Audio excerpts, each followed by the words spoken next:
Welcome to पाठशाला channel. पाठशाला channel में आज आप सुनेंगे क्लास 9th का गीत अगीत। गीत अगीत कौन सुंदर है, गाकर गीत विरह के तटनी वेगवती बहती जाती है। दिल हल्का कर लेने को उपलों से कुछ कहती जाती है।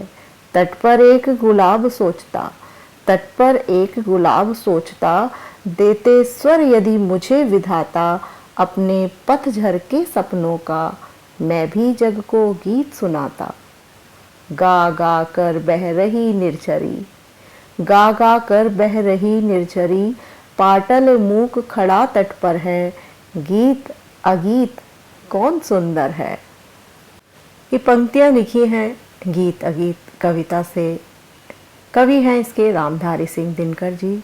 बहुत ही सुंदर कविता है। इन पंक्तियों के माध्यम से कवि कह रहे हैं कि गाकर गीत विरह के तटनी, तटनी जो है अपने विरह के दुख के गीत गा गा कर तेज गति से निरंतर बहती जा रही है।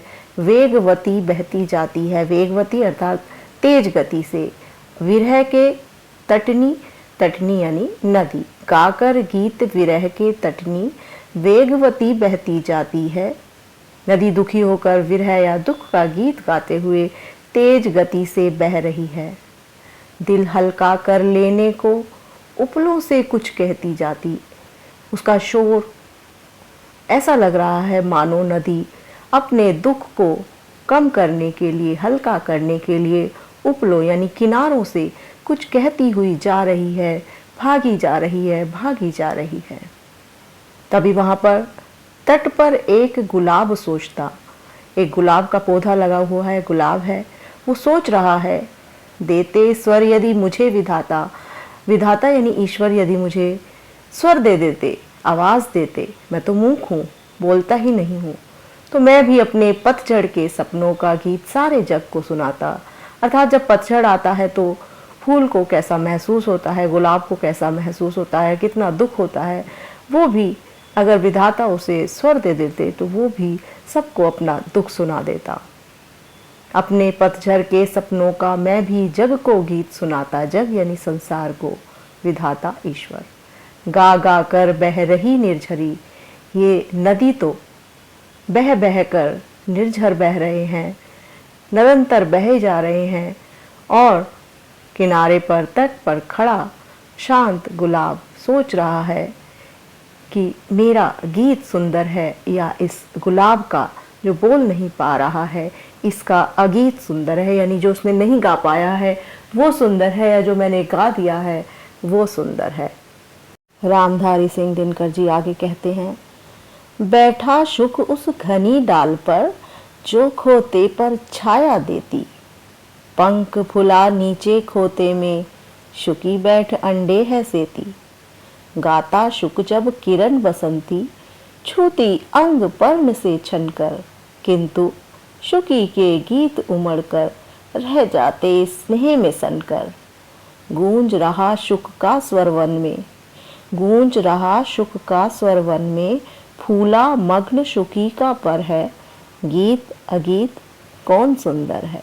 इन पंक्तियों के माध्यम से रामधारी सिंह दिनकर जी कहते हैं कि एक शुक यानी तोता एक घनी डाल पर बैठा हुआ है और वह डाल तोते के घोंसले को छाया दे रही है, और उसी डाल में नीचे से घोंसले में उस तोते की पत्नी यानी शुकी पंख फैलाकर अपने अंडों को से रही है, यानी हैचिंग के लिए रेडी हो रही है। जब सुनहरे सूर्य की किरणें पत्तों से पार होकर तोते के पंखों को छूती है तो तोता बेशुद्ध होकर गीत गाने लगता है। साथ में उसकी पत्नी शुकी भी गाना चाह रही है, लेकिन पत्नी के गीत पति के प्रेम के बंधन में ही बंद कर रह जाते हैं। वो गा नहीं पाती, चुप रहती है और अपने तोते को गाता हुआ देखकर बहुत खुश होती है। तोता वन में उसके स्वर गूंज रहे हैं, उसे देखकर पत्नी फूले नहीं समा रही है, वो बहुत खुश है, हर्षित है। और यह सब विचार करने लगता है कवि कि कवि का गीत सुंदर है या प्रकृति में ना बोल पाने वाले वो अगीत सुंदर है जो शुकी गा नहीं पा रही है। बैठा शुक उस घनी डाल पर जो खोते यानी घोंसले को छाया दे रही है, और पंख फैलाकर नीचे खोते में घोंसले में शुकी यानी मादा तोता बैठी है, अंडे से रही है। गाता है जब तोता किरण बसंती आ रही है, छूती अंग पर्णप यानी पत्तों से छन कर शुकी के गीत उमड़ कर प्रेम में जो है वो गा नहीं पा रही है और चुप रह जाती है। गूंज रहा शुक का स्वर वन में, तोते का स्वर वन में, जंगल में गूंज रहा है, जिसे देखकर कवि कह रहे हैं कि वो गीत सुंदर है जो गाया जा रहा है, या शुकी जो नहीं गा पा रही है वो अगीत सुंदर है। दो प्रेमी हैं यहाँ एक जब बड़े सांझ आला गाता है, पहला स्वर उसकी राधा को घर से यहाँ खींच लाता है। चोरी चोरी खड़ी नीम की छाया में छिपकर सुनती है, हुई न क्यों मैं कड़ी गीत की विधना यूं मन में गुनती है। वह गाता पर किसी वेग से फूल रहा इसका अंतर है, गीत अगीत कौन सुंदर है। रामधारी सिंह दिनकर जी आगे कहते हैं कि यहाँ दो प्रेमी हैं, और जब एक प्रेमी संध्या के वक्त यानी शाम के वक्त आल्हा एक प्रकार के गीत का टाइप है, गाता है तो गीत का पहला स्वर उसकी प्रेमिका को यानी राधा नामक प्रेमिका को सीधे घर से खींच लाता है। वह चोरी से छुपकर अपने प्रियतम का गीत सुनती है। प्रेमिका मन ही मन सोचने लगती है कि मैं भी इस गीत का हिस्सा क्यों नहीं हूँ। यह सब विचार करके कवि कहता है कि मेरा गीत सुंदर है या प्रकृति का अगीत सुंदर है, यानी जो राधा गा नहीं पा रही है, राधा रूपी प्रेमिका जो गा नहीं रही है, उसका अगीत सुंदर है, ये जो गीत गाया जा रहा है वह सुंदर है। क्या भी देख लेते हैं।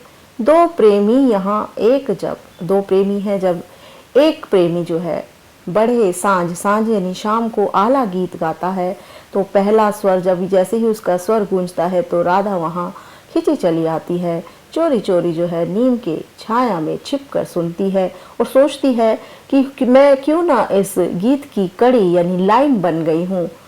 विधना यानी विधाता ने मुझे ऐसा क्यों कर दिया है, यूं मन में गुनती है, ऐसा वो सोचती है। पर गाता वह किसी वेग से फूल रहा इसका अंतर है। वह गाता यानी प्रेमी गा रहा है, पर प्रेमिका का मन जो है फूला नहीं समा रहा है, खुश हो रहा है। कवि कह रहे हैं कि वह गाया जाने वाला गीत सुंदर है, जो प्रेमिका ने गीत नहीं गाया वह सुंदर है। रामधारी सिंह दिनकर की आपने कविता गीत अगीत सुनी। इसमें प्रकृति का सजीव चित्रण जो है दिनकर जी ने किया है। पूरी कविता में प्रकृति का नदी, झरने, पुष्प, पशु, पक्षी, वन, प्रेमी प्रेमिका के कुछ कहने और कुछ के मौन रहने यानी चुप रहने के प्रत्यक्ष और अप्रत्यक्ष वर्णन किया है। कवि को नदी के बहाव में गीत का सृजन जान पड़ता है। नदी के विरह के गीत गाते हुए बहना, गुलाब का चुप होना और भगवान से अपने आवाज होने पर अपने सपनों का बखान करना, शुक-शुकी के प्रेम के गीत में वन में गूंज जाना, प्रेमी के गीत को सुनकर प्रेमिका का मन ही मन सोचना कि वह इस गीत का हिस्सा क्यों नहीं हुई। ये सब गीत जो है कवि को दुविधा बस देती है और कि किसका गीत सुंदर है, प्रकृति का मौन या अगीत सुंदर है। और अब अंत में हम थोड़ी सी रामधारी सिंह दिनकर जी का भी जीवन परिचय कर लेते हैं। इनका जन्म 30 सितंबर 1908 को बिहार में मुंगेर जिले के सिमरिया गांव में हुआ। दिनकर जी सन 1952 में राज्यसभा के मनोनीत सदस्य भी रहे हैं। भारत सरकार ने दिनकर जी को पद्म भूषण से भी अलंकृत किया है। इनको संस्कृति की 4 अध्याय पुस्तक के लिए साहित्य अकादमी पुरस्कार भी मिला है और उर्वशी के लिए इन्हें ज्ञानपीठ पुरस्कार से सम्मानित किया गया है। दिनकर जी की लेखनी बहुत सरल है, ओजस्वी है, प्रवाहपूर्ण है।